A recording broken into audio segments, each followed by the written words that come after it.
Hi, everyone, and welcome to the openinPHL podcast. I'm your host, Carl.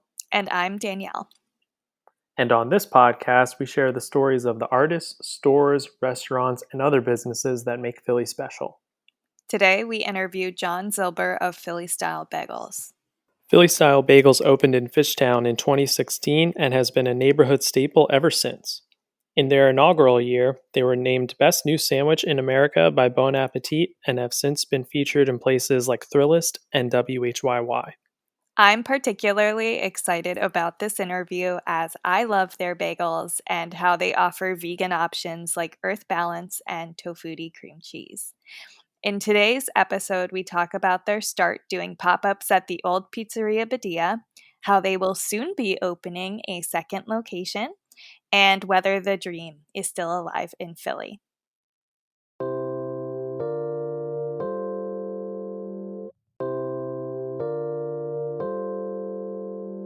So, Jon, we'll take it back to the beginning. Are you from Philly, Jon? I'm actually from Michigan originally. I grew up outside of Detroit, and I do have family that lives in Philly. They are in the Lower Merion area. I grew up like visiting them, and I would visit them pretty regularly. And then it is where I grew up. And then I ended up going to school in Michigan, at University of Michigan. Detroit doesn't really have like the same walkability that Philly has, and that was something that always really fascinated me. And growing up in the suburban Detroit area, like it was worse than the urban area, I would say, for walking around. And that was just something that I really wanted to have be a part of my life. And so in college, I had lived in France for a little bit. Like I studied abroad for a year. And then after school, I went to France again to teach English for a year. And then after that, I realized I didn't want to be a teacher, but I wasn't really sure what I wanted to do. So I just kind of came back to Philly to figure it out, so to speak. And at that time, my like main passions were French and just learning the French language and French culture too. But then also, I kind of saw myself going into the wine world, either like working on a vineyard or like vineyard tours for English speakers in France. I kind of never materialized because I guess I wasn't really that passionate about it in the first place. At least, so I didn't follow through with that. And I just something about Philly at the time. It was 2003 or no 2009. So it was like something about Philly at that time was just calling me, and I just wanted to come back here and set up roots. So I moved in with my aunt and uncle who lived in the suburbs and just started to find a place here, which was like a long process. Started out working at like I was working at Borders, so that'll kind of date myself. They're Borders no longer Bucks. around. Yeah, so I was working in the cafe at Borders in Wynwood, which is no longer there, unfortunately. And I just kind of worked there for a couple years, and then from there I moved to another coffee shop in the suburbs. And basically, after school, I was kind of like pigeonholed into, oh, I got a job in college in a cafe, and then from then on out, like I couldn't get any other job other than a coffee shop job, pretty much. Even though I had a degree or I had these other interests that I was willing to put effort into and pursue, but I couldn't really catch a break in that regard. So I was kind of like just floating in coffee shops for a while, and then I realized that I really enjoyed it, and maybe I didn't have such a desire to go searching elsewhere. I just was kind of happy doing that. I guess you could say that at that time I realized that I wanted to stay in that industry long term. Didn't really know exactly what I wanted to do. My first job in Philly was I worked at the Foodery, which is a beer store at Second and Poplar, and that's where I met my business partner Colin. And we just kind of we were both working there part time. He was still in college, and I was I think 23, 24 when I started working there. We just became friends kind of from working together, and we really got along. I would say our hobbies, aside from drinking beer together, were sing together, and like we'd always go out and like find all the different like places to get noodles in town because there was an amazing amount of really affordable Asian food in Philly, and like there was all sorts of like Indonesian, Chinese, Vietnamese. There's so much variety, and that was just a huge thing that we would always go do together. At that time, I was really into home brewing.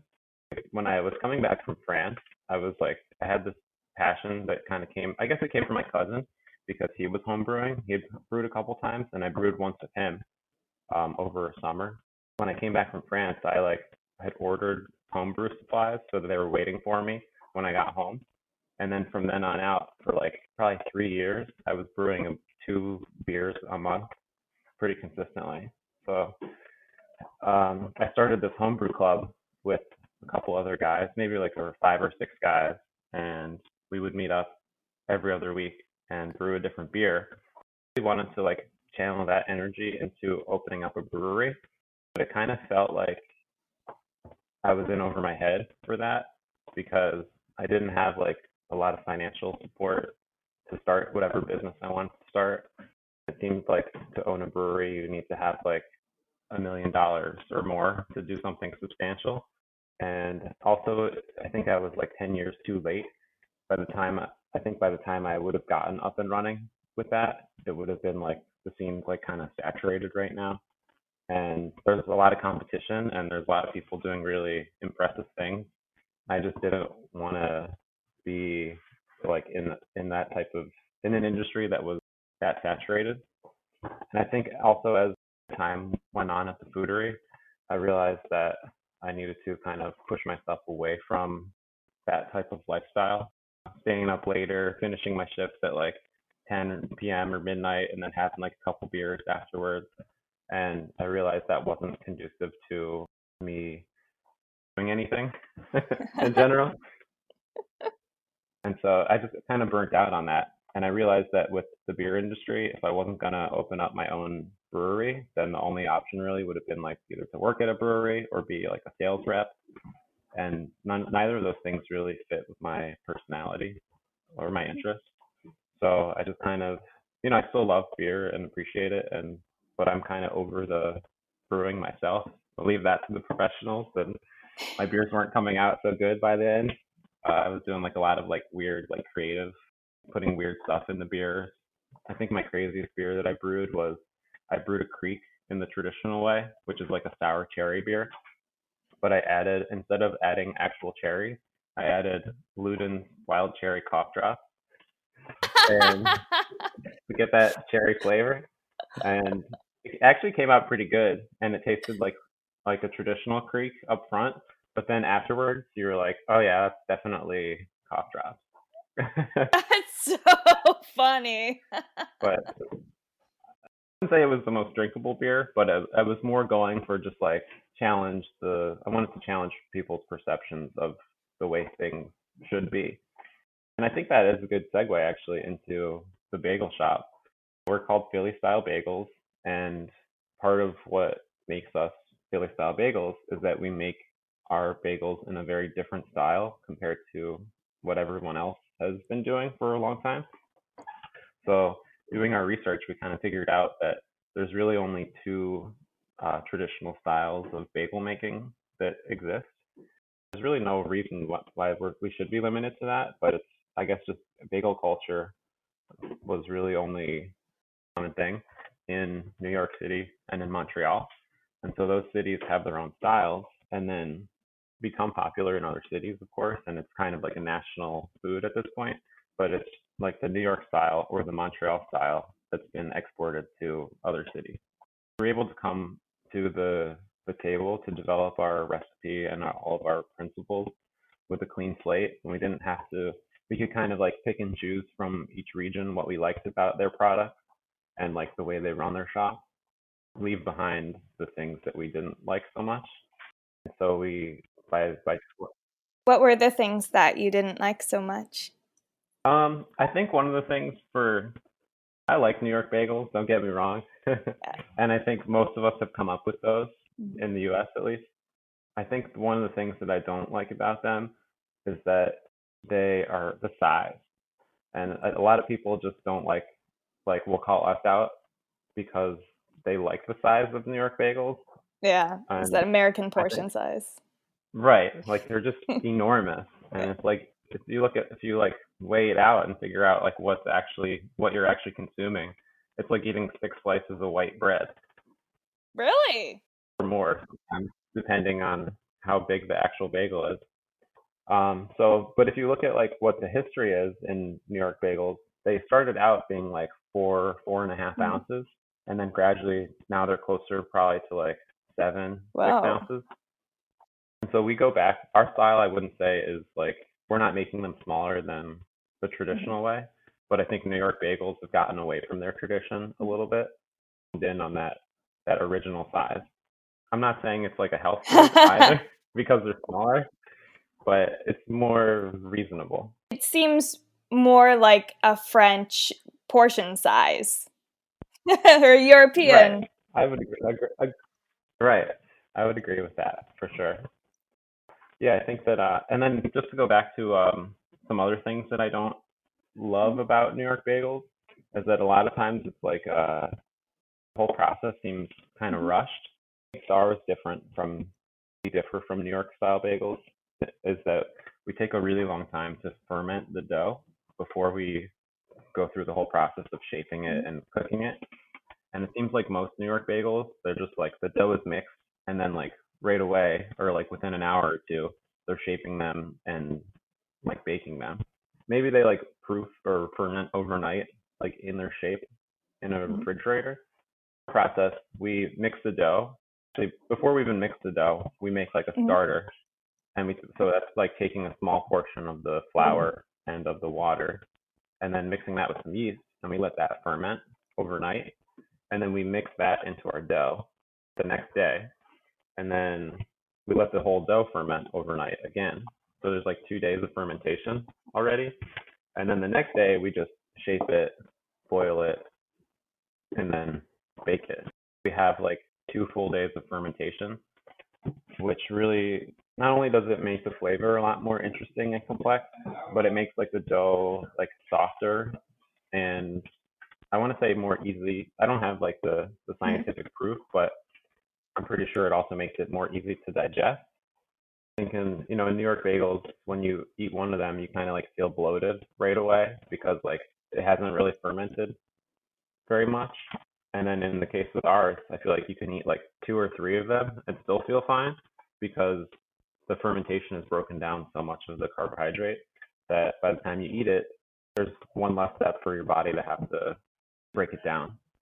So it's just easier on the digestion. Yeah, that is interesting because I've had your bagels before and they are so much easier for me to eat than like a regular bagel I would just get from a random other place. I Yeah. wasn't sure. I mean, I didn't really think about if it had to do with the size or the dough itself, but now that you kind of explain the fermentation process, it definitely seems like dough has a lot to do with that. I think they both definitely they do the size and the fermentation for sure. Yeah, but I have there's a couple more signature factors I think that go into making our bagels different. And I'll try to go into that. I'll be pretty quick with it. But one thing that we adopted from Montreal style bagels is that they put seeds on both sides of the bagel. Something that we really liked. It's always really disappointing getting a New York style bagel when you have the bottom and it's an everything bagel and it's the same bottom as a plain bagel. Mm-hmm. Um, so that was one thing. And another thing is that, and this is unique to us, we didn't really pull it from anyone else. We bake them in a pizza oven that's lined with stone on all sides. So it's like a really dry oven, and it's able to. They're boiled, so they don't need to be in like a steam oven. So it's baked in a dry oven, and that gives it like a really crispy crust. Yeah. And so most New York bagels are like kind of soft. You could like peel off the crust, but ours is like if you try to peel off the crust, you're just gonna tear the whole bagel in half because it's like so thick. And then the other thing, which is I would say the most Philly aspect of it, is that in the water that we boil the bagels in, we add beer, and so we use Yard's beer, and we use the IPA, Mm-hmm. and then in New York you would use like malt syrup, Mm-hmm. and in Montreal style they use honey. Wow. But since we're in Philly and we want to do Philly style, we use beer because basically beer and water are the most, you know, beer is like water here. Absolutely. Why yards over a different kind of beer? That's a good question. Yards is just early. They've always been, I mean, going back to like the early days of craft beer in Philadelphia, they've been around since then. And I really like their growth as a company. And I kind of hope that we can follow a similar trajectory Mhm. as a company as we grow. Like they started in a garage, very like grassroots, Mhm. and then they got a bit bigger location, and then they just kept building up and growing the business organically, which I like. But then also they brew a lot of traditional beers. Recently they started doing like more like adventurous beers, like fruity beers or more sour beers. When we had started Philly Style Bagels, like everyone was doing all these double IPAs and crazy weird variety of beers, but they were always like, no, we brew like our IPA, we have a pale ale, we have an ESA, and they just have like the English classics. And I kind of wanted to be more of like a bagel, like a classic bagel shop Yeah. than being like that like weird bagel shop that does weird flavors. Yeah, not Even though we faddish. are doing like our right, exactly. And we kind of this is like an interesting anecdote, I think. Yeah. But when we started out making the bagels and we were baking them at home, we were doing weird flavors. Uh-huh. Like we did our own everything. Well, first off, we were doing everything only for the first little bit, probably for like several months. That was all we cared about making. But then after that, we started to do sesame and poppy bagels, Mhm. and we were doing sesame thyme bagels and poppy rosemary bagels. Ooh. And so, and then we kind of just let that go because I think kind of in line with the yard's philosophy, we wanted to focus on like the traditional styles and let that be let the simplicity of the item or the product be what shines and not like the weird spin you're putting on it. Yeah. Um, and so I feel like uh, we let that go pretty quickly before we even did any pop-ups. Um, but sometimes I think about throwing some time on the sesame bagels, and it was kind of good.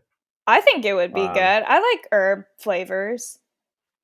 yeah, yeah, it was good.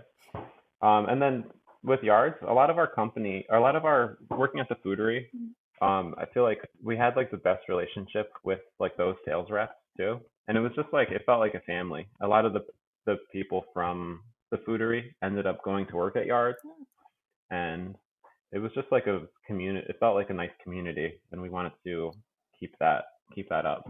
And yards has been really uh, helpful with with their beer. Like they've always given us like their family discount with getting beer for the shop, Yeah. and we bring them bagels whenever we have extras, and it's a good relationship. So I feel like it made sense. Yeah, I guess that's all I have to say about that. We love their we love their beer. That's awesome. And it's so nice when you can form those relationships with other businesses in the city and in the community because you know that it's not just transactional, it's a neighborly kind of Yeah, relationship. And yeah, their brewery is not too far away from you guys. It's just down on Spring Garden. So pretty oh nice. convenient. Yeah, yeah, absolutely. When you were working at Borders in Wynwood, I know that there was a Delancey Street Yeah, bagel place there. Did you ever admire that business and think, oh, like down the road that'd be interesting to venture into, or was this sporadic as yeah. time It was went on? definitely sporadic. Never thought about it at that point. Um, at least in terms of like a business venture, perhaps down the road. I was not thinking about it at that time, but I would say that like one of my like most prominent bagel memories from that time is when I had some friends that I had met when I moved out to Philadelphia, and we were making playing music together, and we like recorded like a little album with like 5 songs on it, and then every morning before we would go record, we would go to Manhattan Bagel and get a bacon, egg, and cheese. And so that was like my Philadelphia bagel memory before starting the shop, was just getting bacon, egg, and cheeses from Manhattan Bagel. And they were really good. I got to give them props. It's the one on Montgomery in Lower Merion, or I guess that's is that, what's that called? It might be Bala Cynwyd or Narberth. It's like, I think it's Narberth actually. But Yeah, they got a few yeah, Manhattan bagels out there, and they used to have right. Einstein at one point, so they've come and gone as time's passed. So as you've moved forward, at what point did you want to turn this home experiment, making bagels Philly style, into a business? Point where it became from, or changed from like hobby to potential business plan was not before the first pop up, but after the first pop up. After like the beer thing fizzled out for me, that I was really interested in doing all sorts of different food projects, kind of taking that knowledge from that I had learned from brewing beer and putting it into other types of foods, whether it be like prosciutto and cured salmon and like all these like long intensive processes. And I was making mortadella sausage for a while, like for fun as a stage in a restaurant. Working on all these different projects, bagels came up as, like I had mentioned, cured salmon. One and I had worked together on making some gravlax as one of these projects, but we didn't really think about like what we were going to serve with it. It was always just about the making the item, not really like what was going to happen to the item afterwards. So we had all this salmon, and we didn't really put in the forethought of like what to do with it. And then the natural thing was to make bagels, cream cheese box bagels, the trifecta. And I don't know what else you would do with lox if you had it even, or like that. That's just the natural first thing to think of. So we looked up a recipe on the spot and just made something really quickly, and they came out so good that first time, even though we knew that there was a lot of room for improvement.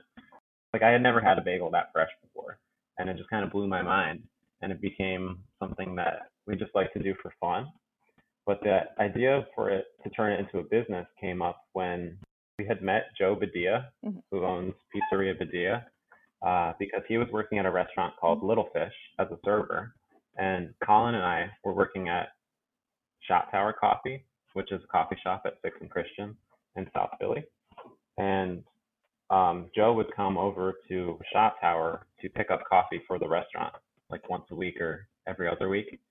And so whenever he would come in, we'd always have these little conversations just about nothing, or how much he liked macchiatos, or how we were the only place that did them right, He's a sweetheart. And he was very appreciative. Yeah. Yeah, so and then I remember one day he came in and was just like, "Yeah, I'm quitting Little Fish. I'm going to open up my own pizza place." And I kind of thought it was a little.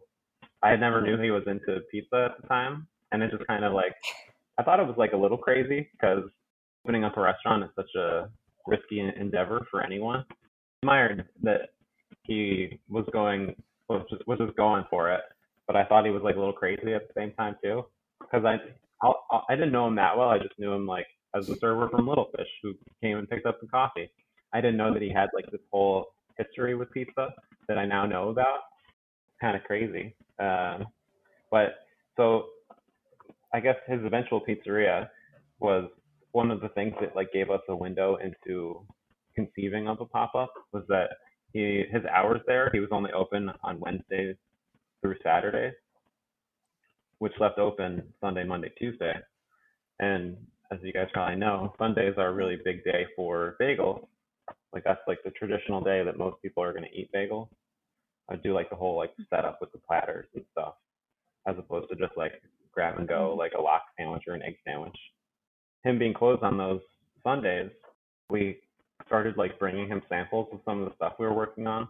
Like we brought him some bagels, we brought him some salmon, and then after we did that, and we found out that he liked the things. We were like, well, what do you think about us doing a pop up in your space? And he was into it. I think that he really liked the bagels, and he wasn't shy about letting us know that he thought they were the best. And he was like, he encouraged us a lot, and he was very happy to be a part of be a part of it, and like give us a platform to try to do something. And I think just for the neighborhood too, he lived in the neighborhood, and I think he wanted to see the neighborhood get its own bagel shop, especially one doing it the way that we were doing it. And so I think leading into that first pop up, I still wasn't thinking about it as like a business venture. It was more of like project that I just wanted to see how far I could take it. And part of me expected to, after, like, I knew how much work operating a bagel shop was going to be, and I kind of thought I didn't want to do it, but I still wanted to like be able to, you know, turn this project into something that I was proud of. We did the first pop up, and we actually didn't charge anyone for anything at the pop up. It was just like, we're making free bagels, come by and get them. Wow, that's And generous. That's incredible. yeah, well, maybe we were like undervaluing ourselves a little bit, but also I think we just wanted to gauge like the level of excitement. And if people were going to come out and get them, then we would do it again, and maybe then we would charge. But also we didn't want to like be stuck with all these bagels that nobody wanted to eat or buy. So we just tried it out, and I think like we sold out. Like I think we opened at 9, and by 10:30 we were sold out, or sold out. We weren't actually selling them, so we ran out. And How many did you have? I think we made like 300. So it wasn't like a ton, but people were coming in. They were buying like most people weren't taking like a dozen. They were probably taking like a couple for themselves, Yeah. like 6 at the most. So we still saw like probably like 100 people come through for them. And I think that like excitement of like, and the thrill of like putting so much care and effort into something, and then having somebody else appreciate that as much as they were, I kind of like became hooked on that feeling. And like that's definitely something that sticks with me till today, and like is a major force of why I would like to continue doing it, is because it's something so simple, but I feel like it genuinely makes people pause and like stop and like think about what's in front of them and appreciate it. And like this is something that's different than like the commodity product that I could just pull out of my freezer. And I feel like people's excitement for it kind of pushed me to get more excited about it. And it's kind of this loop that just keeps going and going. Food is so emotional, especially when you can sell a food item. It's like giving a gift. It's really, it really is an emotional kind of connection that you form with your customer, with someone. What were the first flavors that you had at the pop-up? So by the time we were doing the pop-ups, we did do all the traditional flavors, and I think it's all the same flavors we have now. So it's everything sesame, poppy, onion, garlic, salt, and plain. And then we're also doing some cream cheeses too. Like we don't make the cream cheese, but we mix in the stuff to make the flavors. And at that time we were doing, and we still do all these flavors now, but we do plain, of course, scallion, veggie, and jalapeno, and smoked salmon. And the only sandwich that we actually made was the lox sandwich. And we actually were making all the lox too for the pop-ups. So we were like getting fresh raw fish, making a curing it for 4 days, drying it out a little bit, and slicing it ourselves by hand, and then serving it. We weren't doing a lot of it. It was like maybe like 7 pounds a week, something like that, or 7 pounds per pop-up. But so it was just the bagels, the cream cheeses, and the lox, and that was it. The salmon, I should mention too, that early on, with all the trim from the salmon to cure the fish, you can't really use like the belly or the tail. It doesn't cure as well as like the center part of the fish. So I would save all the trim and then smoke it. And then that was that we would use for the smoked salmon cream cheese. We're smoking the fish ourselves too. Resourceful to reuse that. Very cool. yeah, no waste, and also get a delicious product out of it. Fortunately, we can't do that anymore just because the volume has increased so much. Yeah. So we have a product that's probably better than what I was doing then at the time, anyways. But now we can scale up and make more and keep up with it. It would be like a full-time job just to sit by a smoker and make the fish that we Yeah. need at the scale we were doing it at. Can imagine. So scaling up, you guys have scaled up since that first pop up in Joe's Pizza Shop. So um, you are still located in Fishtown, which is, for anybody listening, a neighborhood just northeast of Center City, right by Northern Liberties. How did you come upon your now physical location? Actually, it kind of came to us. One of the reasons that we were connected to it is because um, so Joe's landlord at Pizzeria Badia at the old location is the same landlord that we have at our location, and so they were just um, their names are Mike and Carrie, and they're very involved, supportive people, and they just and they both have well they have connections to the neighborhood and have an active interest in seeing the neighborhood thrive in such a way that it's not like cookie cutter IKEA establishments. condos. They always like Yeah. right. They always like try to preserve the natural beauty of like the older places that they rehab, and they live here and spend a lot of time here, so they want to see the community thrive, and not just try to make money off it and then like go to Palm Beach or something like Yeah. that, you know. Yeah. Um, so they came to us. Mike was coming to the pop up pretty regularly. They found the location, and I think they put us in mind for the location before they bought the building, and then they kind of talked with us about it and um, bought the building and got us to go in. Like pretty much, they had it all lined up.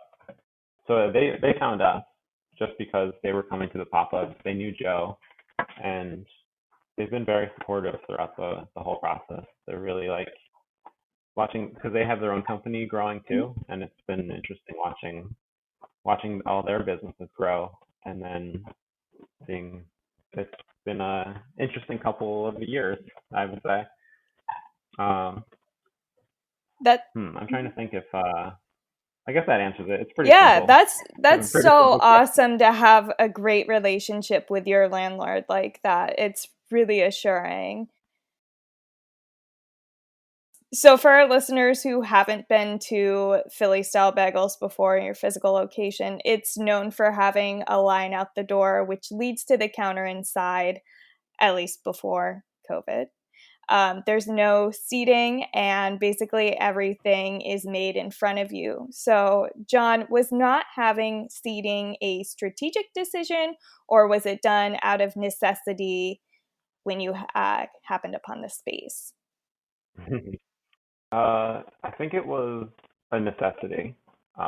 Just because we at first we actually were planning on having like stools on the one counter so people could sit and eat. But I don't think we realized the type of volume we were going to be having, or like we just didn't realize how. I don't want to say it was. I mean, it's busy, but it's also like we're still like a small shop, but we're only operating in like a 600 square foot space. Mhm. So being busy in that type of space is not conducive to when you only have like 100 square feet for like a customer area. Mhm. There's just no room for people.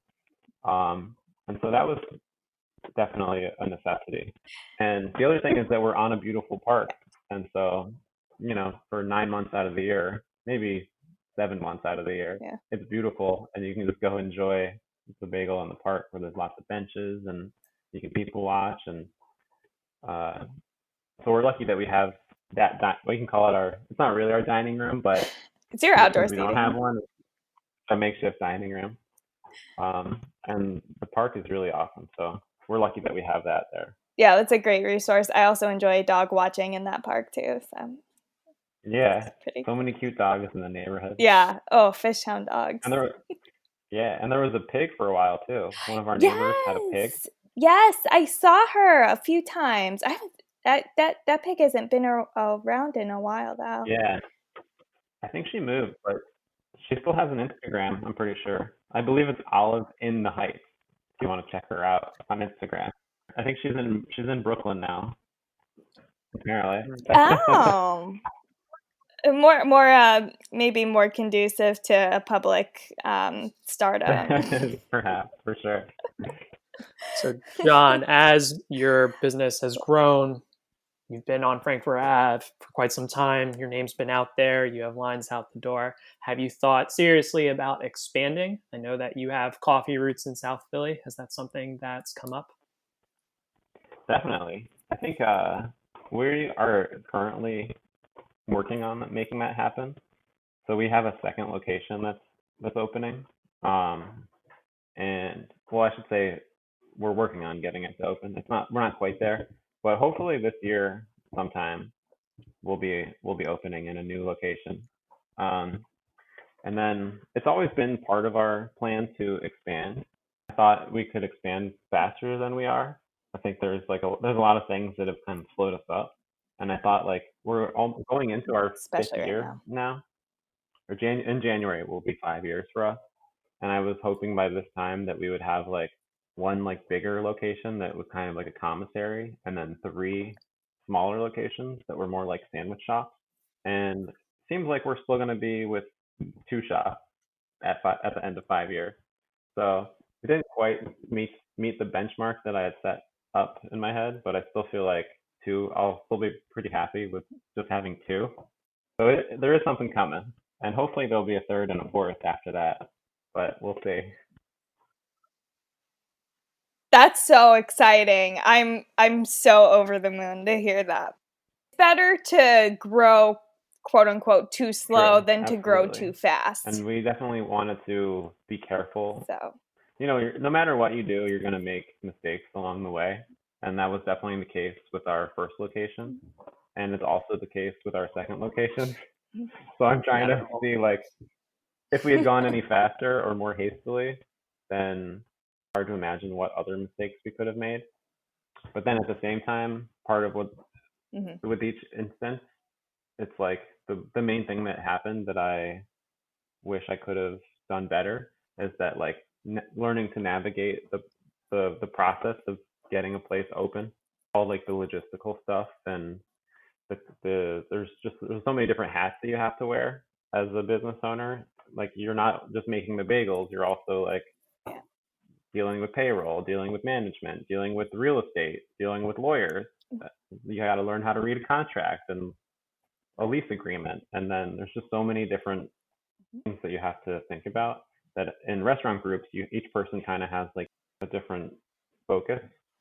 Like you have different partners and each one kind of does what they're trained to do. But when you're like a small business trying to grow and you don't have that team, you have to do everything yourself. Mhm. And so it tends to slow down things or different things that you might have learned from experience if you were in that field don't have that same experience. And so you end up getting caught up on like construction timelines, or this contractor is not communicating to you. So the next contractor gets messed up, and then all sorts of different things. So it just tends to it took us like a year to get our first location open. And I thought we were going to be able to do it in like 6 months. And then the second location has actually been in the works for about a year and a half. Hopefully it'll just be like 3-4 more months at the most. Funny longer and how much more work it ends up being. Yeah. Timelines always can change with a big project like this. Yeah, absolutely. How do you and Colin split up the responsibilities as owners? I actually have like a specific breakdown, but we see each other every day, and so we're constantly communicating about every little detail. And a lot of times we have like a master list, and then we just like delegate based on what the list was. And then a lot of times one of us will be better at something than the other person, and so we just start doing it naturally.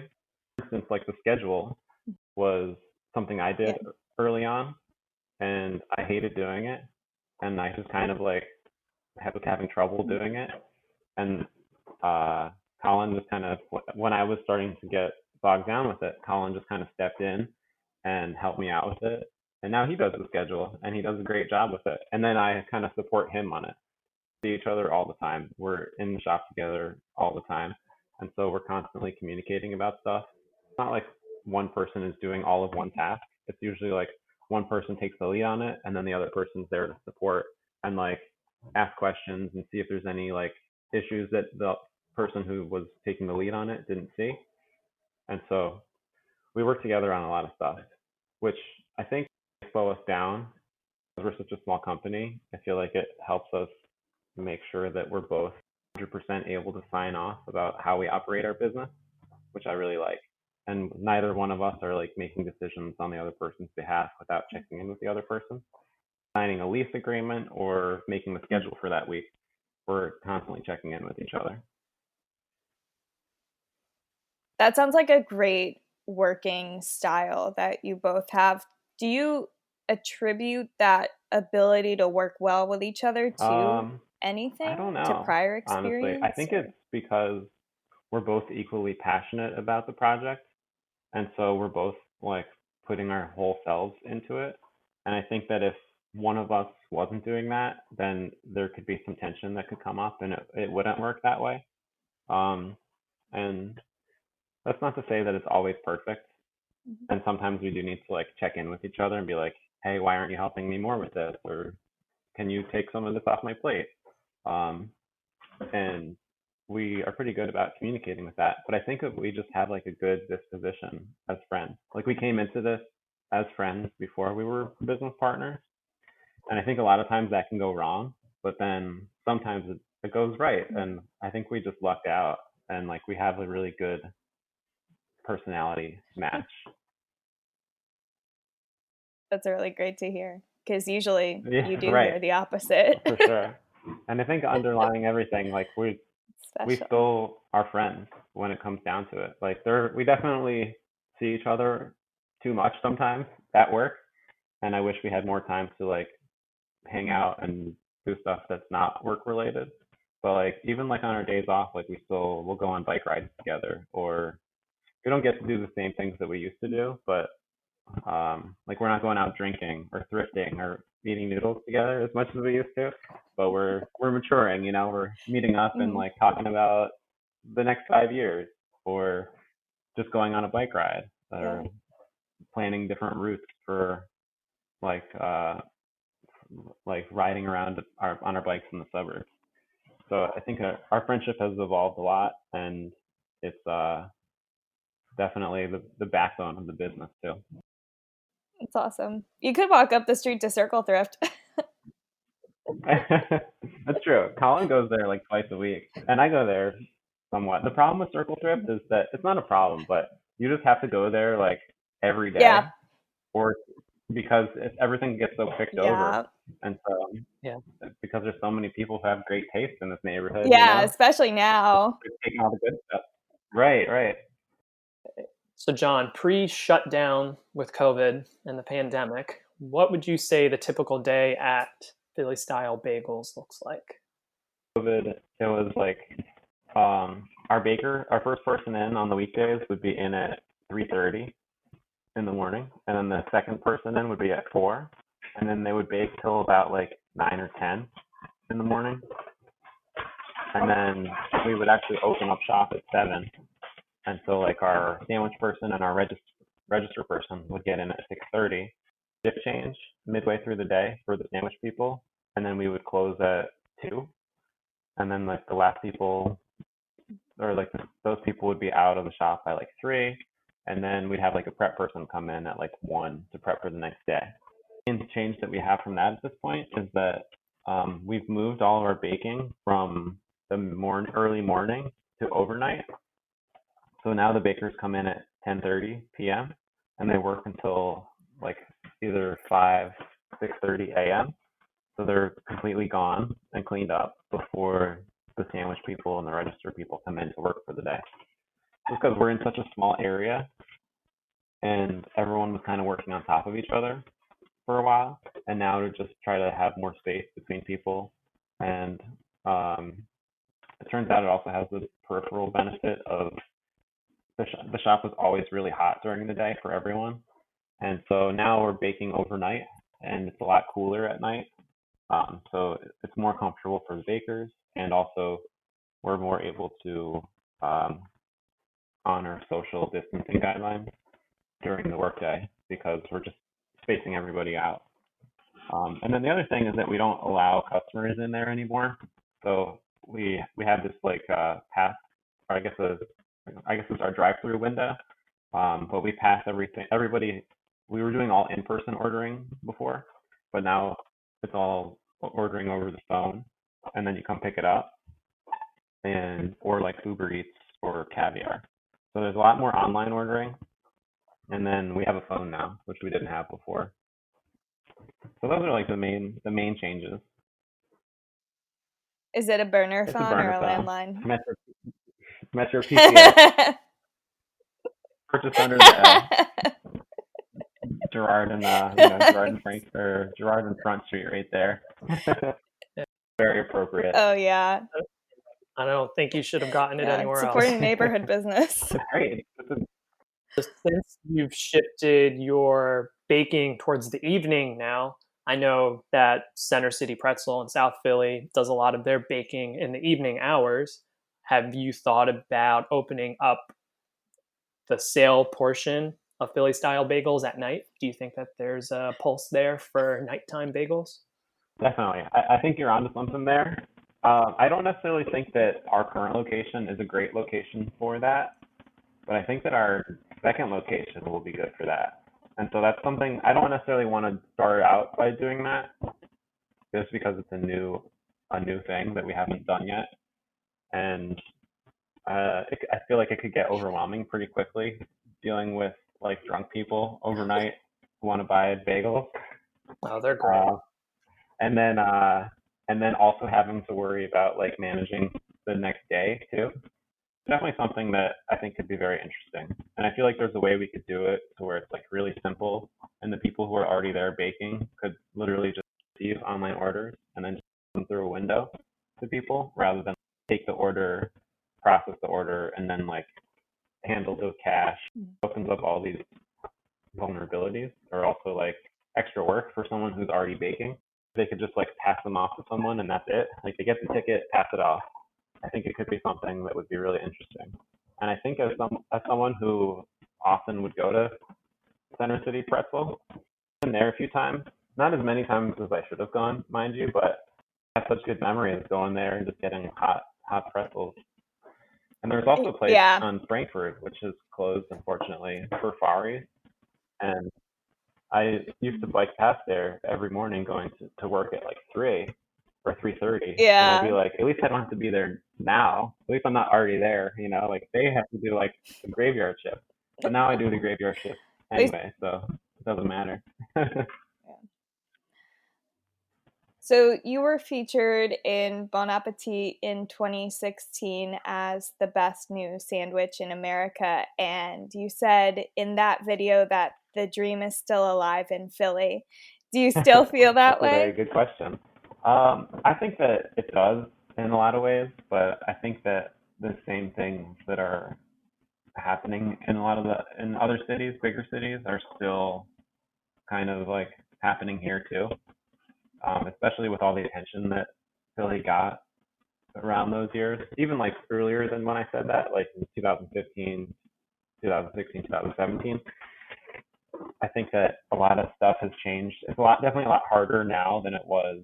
Well, who knows, honestly, now, now that COVID has hit, I think that it could be a lot more live here than other cities because I think a lot of restaurants are going to have trouble paying their rent, and there could be a lot of real estate. The main thing I was getting at in that was that real estate is still relatively affordable in Philadelphia.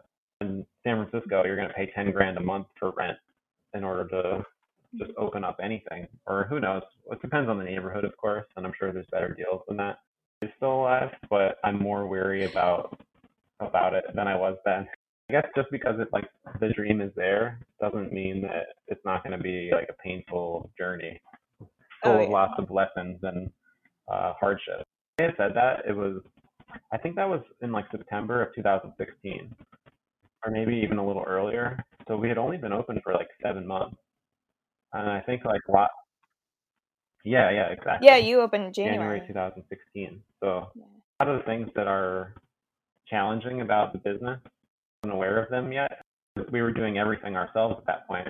I think a lot of the issues that come up as far as like managing a business and being able to grow it is trying to teach people to care about it in the same way that you do, or like put as much of themselves into it as you were. Sometimes as an owner of a business or as a Yeah. manager, you are so good at your job that you become irreplaceable. As an employee, I was learning that I need to make myself irreplaceable, but as an owner or a manager, I learned that I have to make myself replaceable. So it's kind of funny to go from that perspective to the other perspective. But I still think that the dream is alive in Philadelphia. I think there's a lot of room for growth. I think that one of the things that will keep Philadelphia more accessible to people who want to start their own businesses is the limitation of the real estate here. Like there's just so many small houses that are like 800 square feet, 900 square feet, and they're all like single. There's a lot of single family homes here. So in a sense, we're anchored to like the housing market being much lower than it would be in like a city like LA or Toronto or I don't know, wherever else, Vancouver, where they have like communal living type situations with like big apartments. And I guess New York too, of course. Not going to be a lot of high rises here because of all the real estate limitations. And so hopefully that'll be what keeps the diversity of small businesses alive in Philadelphia. So you talked about realizing different challenges of the business after talking with Bon Appetit in 2016. So knowing what you know now, even beyond COVID, what advice would you give to your former self and to Colin when you guys were Read just more. starting off? That's the first thing. Just like read more. Try to get more perspective from people from all different businesses and listen to issues that they've had with management or different like advice that they have, and also try to not only just like develop a network of people, different entrepreneurs or people who are striving to be entrepreneurs, develop that network, but then also try to figure out a way to make use of that network too. Like make sure that you're checking in with them regularly. Yeah. A big business decision, like talk about it with 10 or 20 different people and get a wealth of perspective. Don't just go with your instinct all the time. A lot of times I'll be like discouraged because I'll have a bad week. Someone ghosted me, like an employee who I thought I had a good relationship with. And, I put like 3-4 months into training them and then they ghost me. I wasn't prepared to deal with that like emotional aspect of losing employees. Like I knew it was going to happen, but then I didn't realize it was people who you like actually care about or you were invested in as people, not just as employees. It happens and they just abandon ship. And I think that there were a lot of things that kind of blindsided me that I feel like I could have been better prepared in terms of like how to handle those types of situations. I had a tendency to turn inward and be like, what am I doing that caused them to do this? And a lot of times it's not something you're doing. It's just something, it just has to do with, it wasn't a good fit. It's nothing personal. Try to get more perspectives from the people you know, but then also people you don't know. And that's where I'm at. That's where I'm at now. Trying to read a lot more and figure out like why am I banging my head against the same wall after several years? Like at least if I'm gonna keep banging my head, I need to find a new wall to bang it against. Or a different color at Right. least. That's why you're opening Right. a second and a third, right? Yeah, it's hard not to take things personally as a manager. I've definitely been through the same thing. What kind of things are you looking toward for furthering your education? What are you reading? I read David Goggins' book. This wasn't the first one, the one I was thinking of, Uh-huh. but David Goggins' book was really interesting. In terms of like, pushing yourself past the limits that you have established for yourself. Yeah, And the endurance mindset. right. And I thought that was really fascinating. There was another book called Mindset that I read that was pretty interesting. You set yourself up to live up to your own mindset about things. So if you can change your mindset, you can change what you can accomplish. Another one I read was Relentless by Tim Grover, who was Michael Jordan's trainer and Kobe Bryant's trainer. These books have the same themes, Cool. but it's interesting to hear them from different people's perspectives. Reading now is called Grit by Angela Duckworth.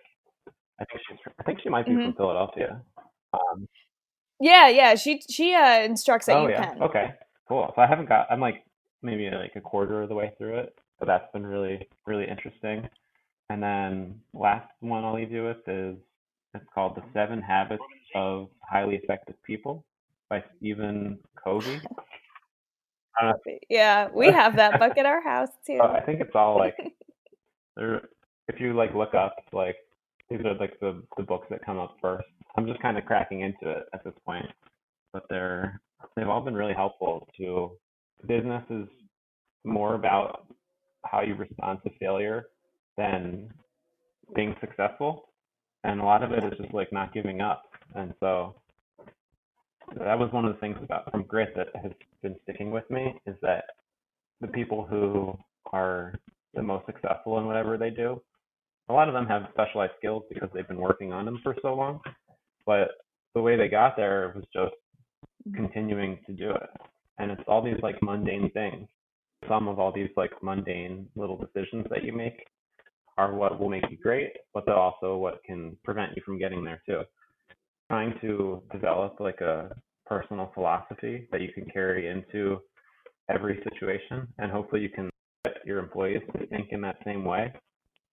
Those are all like things that I did not consider at all when we were starting, and now I'm really realizing that in order to have a business continue to grow, you can't just be good at your job. You also have to be good at leading other people to do their job as well too. You remind your employees of core values or mission statements that you put in place? I do have a mission statement, or we do have a mission statement and core values, but we haven't been, we don't like have like a lot of meetings and stuff, and we're not very like corporate. We're a really small business, and we see all our employees all the time. We have a handbook. We don't have like a mission statement like out there, and they're things that I think as we grow, I think if we like put those things in effect right now, it might feel like out of place. But as we grow and we try unable to be as hands-on as we are now because we have 2 or 3 shops and I can't be in all the shops at the same time. It'll be even more important to have those philosophies just out there for everyone, and so that we can hold people accountable. And like we were on this track of like, and now you didn't live up to it. What can we do to get you there? For me too. Like, why aren't I living the ethos of the business? And like, if I'm not doing that, then how can I expect my employees to do that? And so I think that as we grow, it's an important thing. And we actually, we kind of do have a handbook and we have a business plan. We have all these things. They just need to be like polished, and we need to find the right time to kind of like put them in effect. And I think it would be weird to like have a handbook and like all these policies if you're like in there every day and you're like a mom and pop shop with like 12 employees. It just feels like not, it doesn't feel right. But as you grow and you have like, if there's 50 people in the company, then it makes sense to start to roll out with those things. Yeah, my company has experienced that as well. It's like it's really a matter of scaling culture across different physical locations when you don't see each other every single day like you might have in the early days. John, these questions are going to be hot out of the oven. If you want to go into detail, you can. If you want to just give your answer, we will continue to move to the next question. Does that sound okay with you? Sounds good. Okay. Favorite coffee spot? Shot Tower Coffee and Elixir. I need to give you a second one too. What's your favorite Philly-based movie or TV show? Ooh, favorite. Right now I'm watching this show called Dark, and it's really good. It's kind of like a German version of Stranger Things, and it's really awesome. And also, I guess I don't. It's hard to say for favorites because it's like so in the moment. But recently, my girlfriend and I have been watching a ton of. We just like tore through the season of Queer Eye for in Philadelphia, and that was really amazing Yeah. to watch. So favorite of the moment, but not necessarily of all time. Favorite museum or attraction in the city? PMA, the Philadelphia Museum of Art. I really am a big fan of Marcel Duchamp, and he's got a lot of stuff in there. And I also love French Impressionist painting. So I love the Barnes Museum. I had the pleasure of visiting it in Marion back in the day because my family lived in Marion. So I got to check it out then, and I can compare it to what it is now. And I think they did a really beautiful job preserving the integrity of the old place in the new place. And yeah, there's just so much good stuff, especially for someone who studied French culture like I did in college, and I have such an appreciation for all that. So Well, what's your favorite Philly neighborhood besides Fishtown? I want to say Old City. I have such fond memories of visiting it as a kid growing up. When I lived in Europe or in France for that time, I feel like the history that is around you can play such a role in your life day to day. And I feel like in a lot of the neighborhoods that we have, they don't have that same, they're not like dripping in history the same way that Europe is. But I feel like Old City, when you look up and you can like see the old buildings and the facades that haven't been like updated, you can really like travel back in time. I like walking around and like knowing that there are all these people that changed the world and like turned this country into the place that it is, for better or for worse. There's a lot of positive things too were envisioned and at the revolutionary era in this country. It's important to not forget all those negative things too, but developing a bagel style, you like take what you like from it and kind of acknowledge and leave behind the things that you don't like from it. Is a donut a bagel? I would say no. Be- no. But they're very similar. Yeah, Yeah, cousins. they're cousins. Yeah, I mean, I guess you could make that argument, but donuts aren't baked typically; they're fried, and the flour you use is different, and a lot of the quintessential things that make a bagel, such as being boiled, don't happen for a donut. And I would say even some things posing as a bagel aren't even a bagel. So take that for what it is, right? If it's baked in a steam Bagel oven posers. and not boiled, probably not a bagel. People, there's a phrase for that. It's a roll with a hole.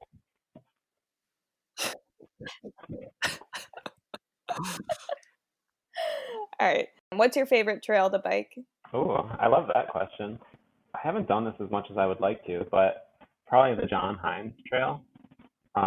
It's just a long distance, and the paths are nice and gravelly. But then recently, I've been hiking over on like the Wissahickon Trail, and I've really enjoyed that. But I haven't biked over there as much. But I feel like Forbidden Drive. I don't really do a lot of mountain biking, so if I was going to bike over there, I would like to do Forbidden Drive. But then also, and Colin has probably been my biggest influence on this. I know one of our employees in the team, them two, they've been like doing a lot of like longer road rides, and so I like a lot of these road rides where like you get out to like Manayunk and like Gladwin and the Lower Marion area, like west and north of the city, and just like being able to ride these hills that you can, the climbs aren't pretty intense, but then like I just love like shooting down those hills at like 35, 40 miles an hour, and I feel like the road rides are really where it's at. I'm not much of a mountain biker. Favorite hat at the moment to make bagels in? Favorite hat. Recently I've been I have a Michigan hat. I'm a graduate of the University of Michigan. And so I've been wearing that hat. But it's either that or a Philly Style Bagels hat, which are for sale on our website, by the way.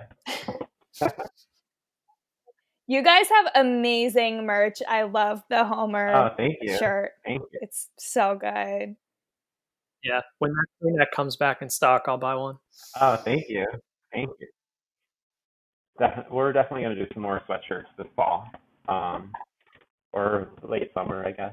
But I'd love to do the I like to do like one-off things that we don't repeat, such as like the Simpsons thing, where we just like find a friend or an artist who is a friend or not a friend, and have them do like a one-off thing that we won't reprint. But then also we do like just like normal stuff with like our logo written on it. All right, cool. One last rapid fire. Besides Philly, where's the best place to drink beer in the country? Ooh, that's a really hard question.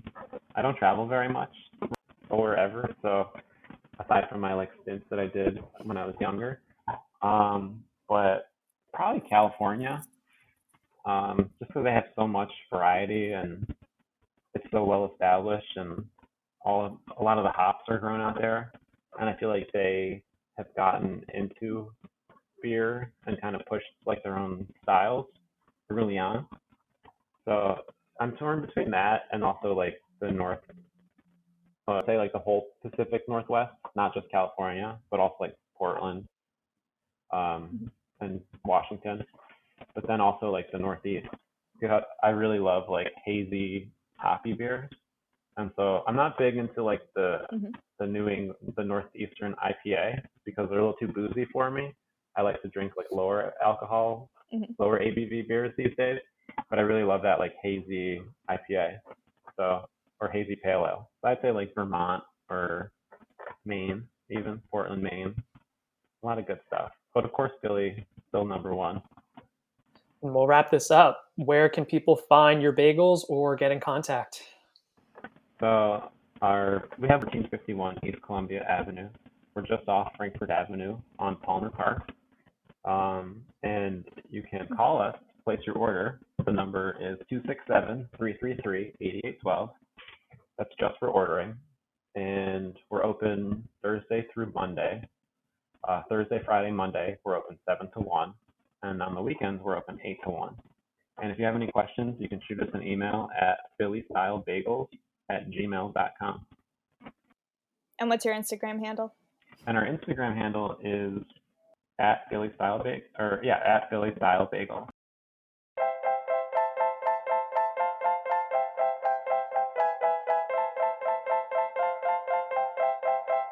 And that concludes the second episode of openinPHL. Danielle, what do you think of it? I think it went really well. I was super happy to have an excuse to talk to Jon again because he actually used to be one of my gym members at Fishtown when I worked up there. So it was nice to reconnect and talk more about being in the business. I'm also very excited about their forthcoming second location. Talking to Jon and learning about Philly Style Bagels was definitely a treat. Fun fact, the Borders that he worked at in Wynwood, I actually went to the Harry Potter 4 book release there when it happened. Wow, so special. Definitely. It's hard for muggles like you to understand that. So, to all of our listeners who have not had a Philly style bagel, you need to get yourself one. They are so good. And tell them openinPHL Pod sent you. If you enjoyed this podcast, feel free to give us a 5-star review on Apple Podcasts. We will be on Spotify soon once we meet their minimum amount of episodes to get on. And is there anything else, Carl? We're on Instagram at openinPHL Pod. DM us with anybody that you would love to hear from in the local Philadelphia area, or just to let us know what you think. All right. Thanks, everyone, for listening. I'm going to go run 10 miles now. Thank you so much for listening to the openinPHL Pod. I'm going to respond to some text messages. We will see you later. Bye. Bye.